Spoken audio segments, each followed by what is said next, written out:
جب قیامت اگی تو سورج معمول سے زیادہ سرخ ہوگا۔ آسمان پر ایک عجیب سی خاموشی طاری ہو جائے گی۔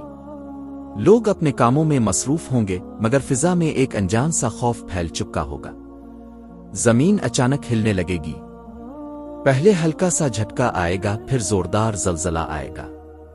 عمارتیں لرز جائیں گی، لوگ چیخیں گے، گاڑیاں بے قابو ہو جائیں گی، آسمان پر کالے بادل چھا جائیں گے۔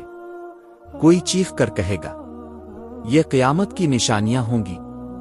سورج اپنی روش بدل دے گا، اندھیرا پھیل جائے گا، پرندے آسمان سے گرنے لگیں گے، سمندر کی لہریں بپھر کر شہروں کی طرف بڑھیں گی۔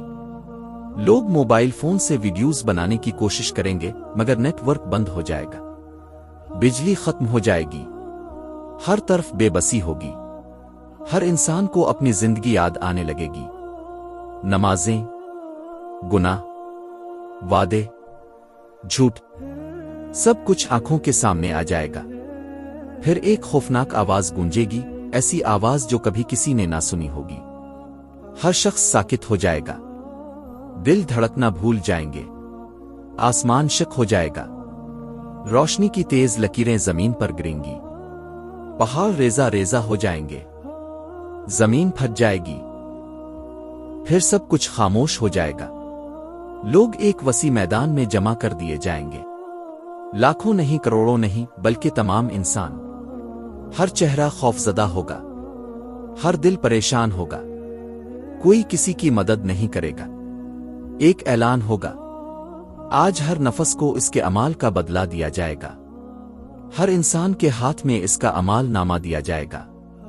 کسی کا دائیں ہاتھ میں ہوگا، کسی کا بائیں ہاتھ میں۔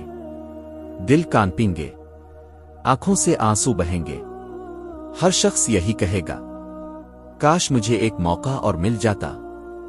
ترازو قائم ہوگا، نیکیاں اور گناہ تولے جائیں گے، ایک چھوٹی سی نیکی بھی کام آ جائے گی، ایک سچی توبہ بھی نجات کا سبب بن جائے گی۔ پھر فیصلہ ہوگا، کچھ چہرے روشن ہو جائیں گے، کچھ چہرے سیاہ ہو جائیں گے، جنت کے دروازے کھلیں گے، جہنم کی آگ بھڑک اٹھے گی، اور اس دن انسان کو یقین ہو جائے گا کہ دنیا کی زندگی کتنی مختصر تھی۔ وہ دن ضرور آئے گا، مگر ابھی وقت ہے، ابھی سانس باقی ہے، ابھی توبہ ممکن ہے۔